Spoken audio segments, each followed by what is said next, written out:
Sudden involuntary action है। ये sudden involuntary action, मान लीजिए कि आपका हाथ किसी गर्म वस्तु पर गया, गर्म चीज पे गया, तो आप हाथ को क्या कर तुरंत विड्रॉल कर लेते, तुरंत हटा लेते हैं वहां से। क्या आप सही बताइए, क्या आपने वो सोच के हटाया? नहीं, वो अपने आप हट रहा है। और ये जो अपने आप हट रहा है इसी को कहते हैं रिफ्लेक्स एक्शन। तो भैया बात आता है कि रिफ्लेक्स एक्शन कहते किसको हैं? रिफ्लेक्स एक्शन के लिए हम बनाए हैं, ये क्या है, हमारा एक सेंसरी न्यूरॉन है, एक मोटर न्यूरॉन है, एक क्या है स्पाइनल कॉर्ड है। अभी समझ में आ जाएगा। ये हमारा हैंड है, ठीक, ये किसी गर्म वस्तु पर गया। अभी जैसे ही गर्म वस्तु पर गया तो भैया हमारे फिंगर, ये जो यहाँ पे स्किन है, इसके पास क्या है, रिसेप्टर है। और कौन सा रिसेप्टर है? Thermo receptor. तो थर्मो रिसेप्टर क्या करेगा, उस स्टिमुलस को पहचान लिया, रिसेप्ट किया, मतलब उसको रिसीव कर लिया। जैसे रिसीव करेगा तो वह क्या होगा कि सेंसरी न्यूरॉन्स के थ्रू कहाँ चला जाएगा, हमारे स्पाइनल कॉर्ड के पास। भैया जब रिसेप्टर के थ्रू कहाँ चला गया, अब स्पाइनल कॉर्ड के पास गया। अब स्पाइनल कॉर्ड से कहाँ जाना था, उसको ब्रेन के पास जाना था, तो उसमें तो भैया लेट लग जाएगा। तब क्या किया कि स्पाइनल कॉर्ड ने खुद रिस्पॉन्ड दिया, कमांड दिया मोटर न्यूरॉन की, जाओ जल्दी से हाथ हटाओ।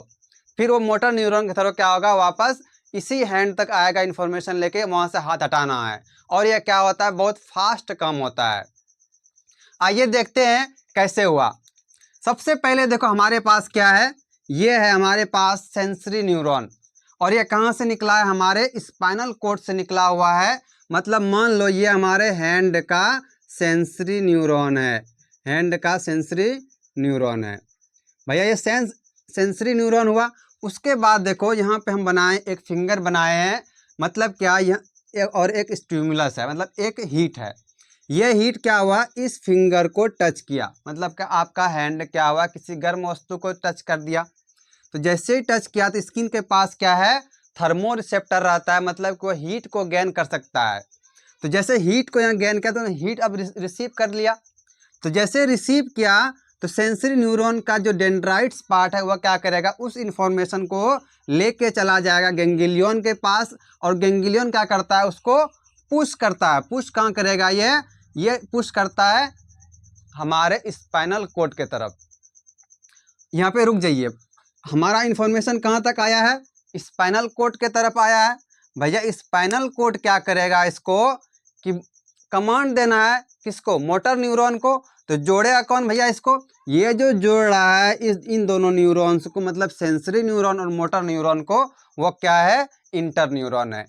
तो अब देखिएगा कि गेंगलियन से इंफॉर्मेशन कहाँ आया, हमारे यहाँ स्पाइनल कॉर्ड तक आया। और स्पाइनल कॉर्ड से जुड़ा हुआ हमारा है मोटर न्यूरॉन, और जोड़ के कौन रखा है, वो इंटर न्यूरॉन जोड़ के रखा है। तो जैसे यहाँ पे पता चला कि कहीं पे क्या हीट है, कहीं पे मेरा हाथ टच हुआ है, तो ये मोटर न्यूरॉन को कमांड देगा कि जल्दी से वहाँ हाथ हटाना है। तो वही इन्फॉर्मेशन क्या होगा, ये यहाँ से जंप करते हुए हमारे बॉडी ऑर्गन तक आया, हमारे हैंड तक आया। तो और हमारा हैंड क्या, उसको हटा लिए। तो मेरे पास क्या था, स्टिमुलस था, रिसेप्टर था, और ये वाला क्या है, सेंसरी न्यूरॉन है। भैया देखो एक चीज़ और इसमें है, ये हमारा क्या है, स्पाइनल कॉर्ड है। और स्पाइनल कॉर्ड का ये बीच वाला जो भाग है, ये क्या है, वाइट मैटर है।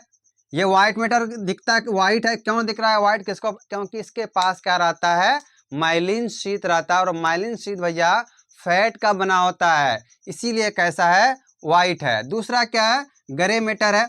ये बाहर वाला क्या था, वाइट था, और ये वाला क्या है, ग्रे है, थोड़ा ग्रेइश कलर रहता है, इसीलिए क्या कहते हैं, ग्रे मैटर कहते हैं। और इसी ग्रे मैटर में दो हॉर्न लगा हुआ है, एक ये और एक ये। तो भैया ये जो हॉर्न लगा हुआ है, डोर्सल साइड में क्या है, सेंसरी न्यूरॉन है, और वेंट्रल साइड में मोटर न्यूरॉन है। और इन दोनों को जो जोड़ रहा है वो कौन है, इंटर न्यूरॉन है। तो भैया आपको पूरा समझ में आ गया होगा। रिफ्लेक्स एक्शन का डेफिनेशन देख लेते हैं कि sudden involuntary respond to certain stimulus. Stimulus क्या था, कोई आग था। तो रिफ्लेक्स एक्शन आपको याद हुआ कि sudden involuntary response to certain stimulus को क्या कहते हैं, कि मान लीजिए आपका हाथ किसी गर्म वस्तु पर गया था, वहाँ से इन्फॉर्मेशन क्या हुआ, हमारे स्पाइनल कॉर्ड के पास गया, और स्पाइनल कॉर्ड फिर वापस आया मोटर न्यूरॉन के थ्रू, जिसको हम लोग क्या कहते हैं, रिफ्लेक्स एक्शन कहते हैं। और ये जो पाथ फॉलो कर रहा है, यहाँ से देखो, यहाँ से क्या हो, इन्फॉर्मेशन होते हुए मोटर न्यूरॉन के थ्रू यहाँ तक आया, इफेक्टर के पास आया। तो ये जो पाथ फॉलो कर रहा है, इसी पाथ जो फॉलो, इसको कहते हैं रिफ्लेक्ट आर्क कहते हैं। मतलब रिफ्लेक्स एक्शन का जो रास्ता हुआ आने और जाने का, उसी को हम लोग क्या कहेंगे, रिफ्लेक्ट आर्क कहते हैं।